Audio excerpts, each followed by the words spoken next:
Family, welcome back to our new vlog. और आप जिस चीज का इंतजार कर रहे थे, आपके सीता और शर्मन, जी हाँ, जिनका आपको बेसब्री से इंतजार था, मैं उनको आपके सामने ले आई हूँ। आप हमेशा सीता, शर्मन, नीलम और कनिष्क को देखना चाहते हैं। आप मुझे कभी कमेंट बॉक्स में नहीं लिखते हैं कि आप भी वीडियो में आया करिए। तो चलो कोई नहीं, मैं ज्यादा देरी नहीं करूंगी और अब आपको लेके चलती हूँ आपके फेवरेट कैरेक्टर सीता और शर्मन की दुनिया। आपकी अपनी सीता और शर्मन की कहानी, बालिका वधू का अनोखा सफर। और शर्मन भीड़ से थोड़ा हटकर पीछे खड़ा हो जाता है। तभी वहाँ एक बच्ची दौड़ती हुई आती है और आकर शर्मन का हाथ पकड़ लेती है। शर्मन बच्ची की ओर देखता है तो वह शर्मन की ओर देखकर मुस्कुराती है। शर्मन भी इतनी प्यारी बच्ची को देखकर मुस्कुरा देता है और उसका सिर सहलाता है। शर्मन की दुल्हन सीता मंडप में आती है और दोनों का विवाह शुरू होता है। तुम खेलोगी मेरे साथ? हाँ, खेलूंगी ना, पर तुम्हारा नाम क्या है? सीता। सीता नाम सुनते ही रानी समझ गई थी। रानी सीता को प्यार से देखती है और उसका चेहरा सहलाकर एक कपड़े में लिपटी छोटी छोटी चूड़ियां निकालती है, जो कि उसके छोटेपन में शर्मन ने मेले से लाकर दी थी। पूनम शर्मन का चेहरा छूती है। अरे डार्लिंग, डोंट बी शाय ना। पर पूनम, हम तो दोस्त है ना। दोस्त? सिर्फ दोस्त? ये सुनते ही शर्मन पूनम से लिपट जाता है। दोनों एक दूसरे को मन से गले लगाते हैं।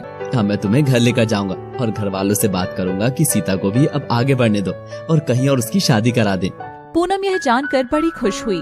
शर्मन बेटा, ये सब क्या है? बाबा, ये पूनम है, कॉलेज में मेरे 7 सालों से पढ़ती थी, फिर हमने नौकरी भी साथ करी। मैं और पूनम एक दूसरे को बहुत प्यार करते हैं और शादी करना चाहते हैं। उधर सीता बाहर आकर यह सब सुन लेती है। उसके हाथ में आरती की जो थाल थी वह सदमे में नीचे गिर जाती है और उसमें रखा कुमकुम छटक कर सीता की मांग में बिखर जाता है और शर्मन पूनम को उठाकर वहाँ से चला जाता है। सीता बेचारी धीमे धीमे कमरे तक आती है और देखती है कि सीता का सामान तो कमरे के बाहर बिखरा पड़ा था और पूनम शर्मन की गोद में बैठी हुई थी। शर्मन पूनम को लाड कर रहा था। मेरी सोनी मोनी, मेरी हनी, मेरी बेबी को दर्द हुआ? लाओ, अभी प्यार कर देता हूँ। सीता शर्मन का इतना लाड देखकर मुस्कुरा रही थी। रेखा दर्द से दहाड़ रही थी। तभी दरवाजे पर सीता आती है। सीता के हाथ में प्लास्टर बंधा रहता है। वह अपनी सास को पड़ा हुआ देखती है तो अपना दर्द वगैरह सब भूलकर दौड़कर माँ के पास जाती है और उसे उठाती है। आह माँ, शक्ति दे। माँ जी, उठने की कोशिश करिए। तभी शर्मन और विजय भी आ जाते हैं। शर्मन और विजय रेखा को उठाकर बिस्तर पर लेटाते हैं। शर्मन पूनम को वहाँ ना पाकर बहुत गुस्से में चिल्लाता है। पूनम, पूनम, कहाँ हो तुम? पूनम हड़बड़ाती हुई कमरे में आती है। पूनम, जब माँ गिरी थी तब तुम कहाँ थी? वो तो मुझे पता ही नहीं चला कि माँ गिरी है। मुझे तो लगा जैसे हवा से कोई दरवाजा बजा हो। शर्मन इस बात पर कोई जवाब नहीं देता। तभी उसकी नजर सीता के टूटे हाथ पर पड़ती है। और तुम्हें पट्टा बांधकर क्यों घूम रही हो? नहीं, कुछ नहीं, मैं ठीक हूँ। आप माँ जी का ध्यान रखिए, मैं खाना बना देती हूँ। हाँ, गवार बनाएगी खाना।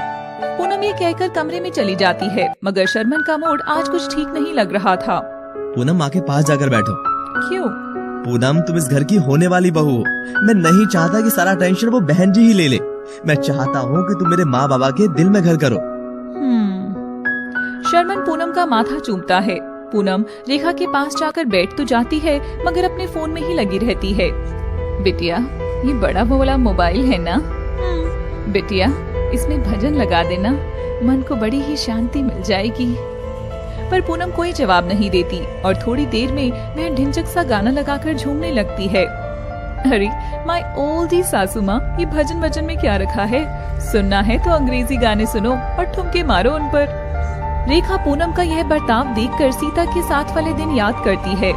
शर्मन इधर उधर देखे बिना सीता के पास जाकर उसे जोरदार चांटा लगा देता है। यही है वो मेरे जीवन का ग्रहण, जो मेरी माँ को मारकर मेरा बदला मेरी माँ से ले रही है। सीता को कुछ भी समझ नहीं आ रहा था। वह बस गाल सहलाकर रो रही थी। पूनम ये देखकर मन ही मन खुश हो रही थी। बहन जी का पत्ता तो खुद ही कट गया।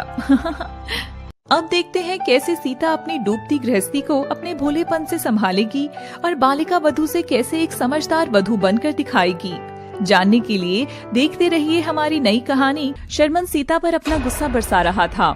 माँ की सेवा न करनी पड़े इसीलिए तो गवार लड़की मेरी माँ को नींद की गोलियां दे रही थी। सीता बहुत ही खूबसूरत एक जवान लड़की के रूप में थी।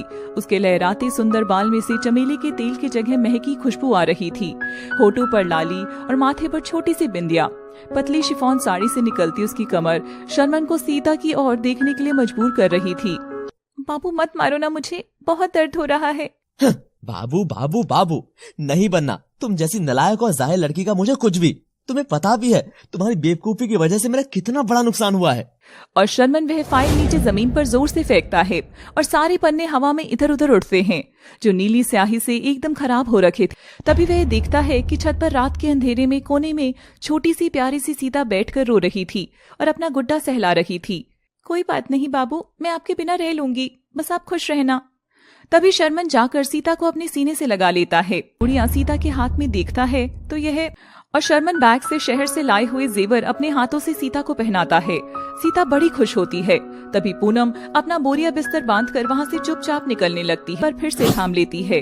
ब्याह कोई गुड्डा गुड्डी का खेल नहीं, सब ऐसे कहते हैं, मगर क्या ऐसा असल में होता है? शर्मन और सीता की कहानी का ये चैप्टर तो पूरा होने को था, मगर क्या हमारी कहानी भी पूरी होने वाली है? नहीं, असली कहानी तो अब शुरू हुई है।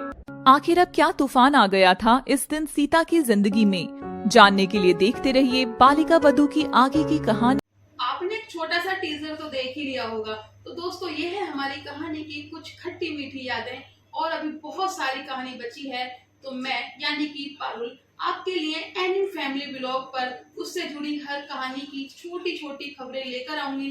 बालिका वधू हो, इश्क की दास्तान हो, तो कोई भी कहानी या आने वाली कोई भी नई सीरीज, मोरल स्टोरीज या कुछ भी मैं आपके लिए यहाँ पर लाती रहती हूँ। तो बने रहें हमारे साथ वीडियो में। और लेकिन मैं आज आपको आपके कमेंट्स का भी रिप्लाई इस वीडियो में करूंगी।